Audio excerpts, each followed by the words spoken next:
Good morning. അപ്പോൾ രാവിലെ നമ്മൾ അപ്പം, ഉള്ളിക്കറി, പിന്നെ മുട്ടയൊക്കെ ആയിട്ടാണ് ബ്രേക്ക്ഫാസ്റ്റ് കഴിച്ചത്. പിന്നെ ഒരു ചാമച്ചമൊക്കെ മേടിക്കണമായിരുന്നു. അതിന് വെളിക്കടയിലൊക്കെ പോയി വാങ്ങിച്ചിട്ട് വന്നിട്ട് നേരെ റെഡിയായിട്ട് ഞങ്ങൾ ഒരു സിനിമയ്ക്ക് പോവാണ് കേട്ടോ. അപ്പോൾ എൻ്റെ ബൂട്ടൊക്കെ എടുത്തപ്പോൾ ഉണ്ണിക്കുട്ടൻ പറഞ്ഞു, "ഇത് വേണ്ട, എൻ്റെ ബൂട്ടുണ്ട് അതിടാൻ" പറഞ്ഞു. അപ്പോൾ നോക്കിയപ്പോൾ അടിപൊളിയായിട്ടുണ്ട്, നമുക്ക് ചേരുന്നുണ്ട്. നേരെ നമ്മൾ തമ്പാനൂരുള്ള കൈരളി തിയേറ്ററിലായിരുന്നു കേട്ടോ പോയത്. അപ്പം നരിവേട്ട സിനിമ കാണാനാണ് പോയത്. നമ്മുടെ അവിടെ വെച്ച് ബുക്ക് ചെയ്യാൻ നോക്കിയപ്പോൾ ടിക്കറ്റൊന്നും കിട്ടിയില്ല. അത് കാരണം ഇവിടെ വന്നപ്പോൾ എന്തായാലും ടിക്കറ്റും കാര്യങ്ങളും ഉള്ളതുകൊണ്ട് ഇവിടുന്ന് കാണാമെന്ന് കരുതി കേട്ടോ. പിന്നെ ഉണ്ണിക്കുട്ടനൊക്കെ ആയിട്ട് പോകാമല്ലോ. അപ്പം നല്ല പടമൊക്കെ ആയിരുന്നു കേട്ടോ. നല്ല നൈസൊരു പടമാണ്. നമുക്ക് കണ്ടിരിക്കാനൊക്കെ തോന്നും. ഒത്തിരി വിഷമവും കാര്യങ്ങളൊക്കെ വരുമെങ്കിലും അടിപൊളിയാണ്. മാളും ഇടയ്ക്ക് പോയി ഐസ്ക്രീമും അതുമൊക്കെ മേടിക്കുന്നുണ്ട് കേട്ടോ. അപ്പോൾ വീട്ടിൽ വന്നിട്ട് പിന്നെ ലഞ്ചും കാര്യങ്ങളൊക്കെ കഴിച്ചേ. നമ്മുടെ ചിക്കനും ഒക്കെ ആയിട്ടാണ് ലഞ്ചും കാര്യങ്ങളും കഴിച്ചത്. വൈകിട്ട് ഉണ്ണിക്കുട്ടൻ പീനട്ട് ബട്ടറും ബ്രെഡും ഒക്കെ തന്നു. ഞാനും അതും കഴിച്ചു. പിന്നെ അമ്മ വന്നപ്പോഴത്തേക്കും ഞങ്ങളെല്ലാം കൂടെ ലുലുവിൽ പോകാനായിട്ട് ഇറങ്ങി കേട്ടോ. മാളുവിന് പിന്നെ എവിടെ പോയാലും ഫോട്ടോ എടുപ്പ് പോസ്റ്റാണ്. ആദ്യം കുറേ ഫോട്ടോ സെഷൻസ് ഒക്കെ കഴിഞ്ഞു. പിന്നെ കുറേ തുണിക്കടയിലൊക്കെ കയറി ഡ്രസ്സിൻ്റെ വിലയും കാര്യങ്ങളൊക്കെ തിരക്കി.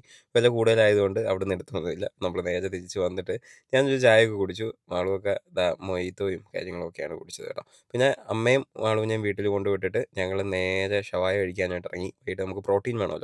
ഉള്ള കടകളിലെല്ലാം കയറി, എങ്ങും കിട്ടിയില്ല. പിന്നെ അവസാനം ഒരിടത്ത് ചെന്നപ്പോൾ ഒറ്റ പീസ് ഉണ്ടായിരുന്നു. പിന്നെ അതിങ്ങ് വാങ്ങിയിട്ട് നമ്മുടെ ഫ്രൂട്ട് സലാഡും കുടിച്ചു. അതില്ലാതെ ഇപ്പം ഒരു രക്ഷയില്ല. അതില്ലാതെ പറ്റാത്ത അവസ്ഥയായി കേട്ടോ.